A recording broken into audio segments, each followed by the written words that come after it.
When I was younger, I had a deep fear of our basement that never really made sense at the time. Still, looking back, it actually was a pretty unsettling place for a kid. It was quite large and had a strange layout that made it feel even more eerie. Right in the center of the basement sat an L-shaped couch, positioned in front of a wooden support beam. Facing the couch was an old box television where all of our video game consoles were hooked up. The space was arranged in a sort of loop around the couch, almost like you could walk in a circle around it. One corner had a booth with a table. Another had an old bar with the laundry room door behind it. And near the stairs was the entrance to my dad's small workout room. My dad rented out the upstairs to an older woman named Ruth, so our family only used the main floor and the basement. He usually stayed upstairs in the living room, which is why all our games were set up downstairs on that old TV, since he rarely spent time there. I was the youngest of 3 brothers, and I must have been around 6 to 8 years old when this happened. On that particular day, my brothers were out somewhere, probably visiting friends. It was just me and my mom at home, and my dad was most likely still at work. Normally, playing games in the basement with my brothers made it feel less scary. But being alone down, there was a completely different experience. I remember feeling uneasy as I walked down the stairs. The basement door made things worse because it would never stay open. Unless you blocked it, it would slowly swing shut on its own, making me feel cut off from the rest of the house and my mom upstairs. I sat on that gray, fluffy couch and started playing whatever game I was into at the time. Every small noise made me stop and look around. The laundry room often made strange sounds, and even though I was somewhat used to them, they still made me nervous. Most of the time, those noises were familiar, but then I heard something different coming from inside the laundry room. It was not the usual hum of the machines or the clanking of pipes. It sounded like something hit the floor and bounced once or twice. That was enough for me. I jumped off the couch and ran upstairs, telling my mom there was someone in the basement. She stayed calm and asked me what I heard and reassured me that no one was down there. To make me feel better, she walked back down with me, opened the laundry room door, turned on the light, and looked inside for a moment. After that, she closed the door and told me everything was fine. That helped, so she went back upstairs, and I returned to my game. I do not remember how long I stayed down there before going up again to grab something to eat. My mom was already making dinner. By then, it had gotten dark outside, which made everything worse. During the day, the basement had a bit of light coming in through 2 small windows, but at night it was completely dark. Even so, I went back down again. After a while, I heard the heater in the laundry room kick on, but it was unusually loud this time. I turned around and noticed that the laundry room door was open. I got off the couch and slowly walked toward it. Inside was pitch black.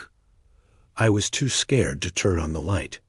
All I wanted to do was shut the door. I built up the courage, ran forward, slammed it shut, and rushed back to the couch. For some reason, sitting on the couch made me feel safer. I also did not stop to question how the door had opened again after my mom had closed it earlier. Then I heard a man's voice behind me. At first, it did not even feel real. My mind could not process what I had just heard. Slowly, I turned around and saw a pale, sick-looking man sitting in the booth in the corner. His arm rested on the table, and his head leaned against his fist. He looked straight at me and said, "My God, how you have grown." I froze completely. I could not even scream. I just stared at him, my mouth open, my body trembling. He stood up slowly, his posture bent and awkward, and began moving toward me. As he did, he said, "Your mother will not let me see you guys." That snapped me out of it. I finally screamed and ran as fast as I could toward the stairs, yelling for my mom the entire way. I slammed the basement door shut and locked it, crying and shouting that there was a man downstairs. The look on my mom's face changed instantly. She was terrified. She called 911 right away. I do not remember much of what happened before the police arrived, but I clearly remember officers entering the house and going down into the basement. I stayed with my mom and one officer in a safe room while the others searched. When they found him, it turned out to be my uncle. He was my mom's brother, someone who had been completely cut off from the family because he was a convicted child predator. My parents never wanted him anywhere near us, and my mom had no contact with him. He had broken into the house and had been hiding in the basement for who knows how long. I did not recognize him at all since the last time I had seen him. I was just a baby. I have not seen him since that night. He was sent back to prison for another 4 years after committing another crime. No one knows where he is now. It was getting close to Halloween, right in the middle of October. My cousin Andy's birthday falls on October 15th, and for his 12th birthday, everyone gathered at our Uncle John and Aunt Melissa's house. They were hosting a big family party for him. Our family is pretty large, so whenever we all get together, things can get loud and a little chaotic. The weather was still warm, so most of the celebration took place out in the backyard. Their house is fairly big, and we always loved playing games like hide and seek because of all the space. Andy and I are the same age, and my older brother Chase, who is 2 years older than me, joined in too. Some of our other cousins were a bit older, but they still played along with us. We would split into teams, taking turns hiding and searching, giving each other a set amount of time to find the other group. If someone was discovered, they had a chance to run outside to the backyard as a safe zone, as long as they did not get tagged first. The whole house was fair game, except for our aunt and uncle's bedroom, and there were honestly countless hiding spots. In the basement, there was a separate room we called Aunt Melissa's fashion room. She is a fashion designer, and the room was filled with mannequins displaying different outfits she had created. Some mannequins were full-body figures, while others were just torsos mounted on stands. There were also studio lights, camera gear, and a green screen setup. We had already been playing for a while when it was Chase's and my turn to hide. We both chose the basement. Chase stayed somewhere in the main area while I went into the fashion room. I grabbed 2 blankets from an ottoman down there and carried them into the room. One was for me to hide under, and the other I placed over one of the mannequins as a trick. With the blanket draped over it, it looked surprisingly like a real person hiding. I thought it would be funny when someone pulled it off expecting to catch me. After setting that up, I crawled under a desk in the corner and covered myself with the other blanket. Then came the waiting. That was a big part of the game if you had a good hiding spot. After quite some time, I heard noise coming from the main basement area. Chase and one of our cousins were laughing and shouting, and it sounded like Chase was being chased. Soon after, I heard footsteps pounding up the stairs. It seemed like he was trying to make it outside without getting tagged.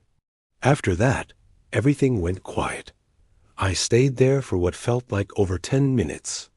I started to feel cramped and honestly pretty bored.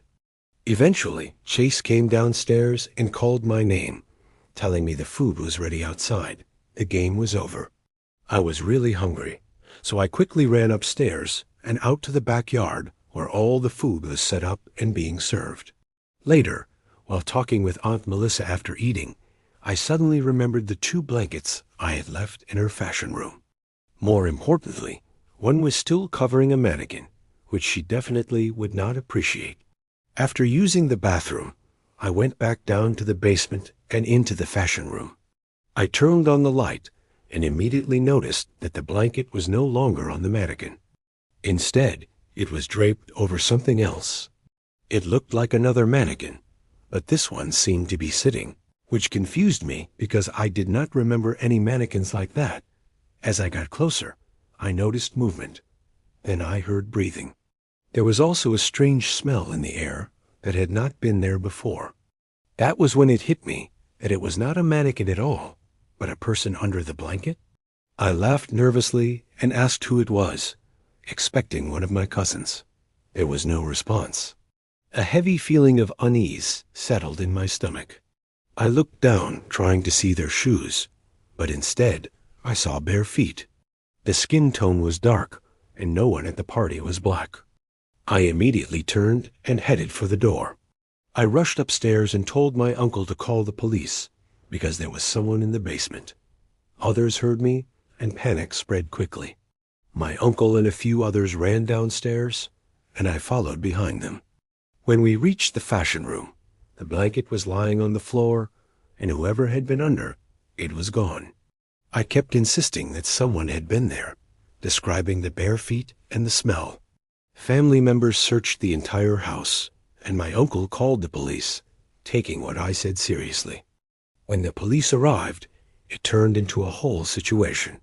Everyone at the party was worried, and even some neighbors came outside to see what was going on. Every possible hiding place was checked, but no one was found. I know I did not imagine it. What I saw was real. I almost wish they had found the person so everyone could have seen proof for themselves.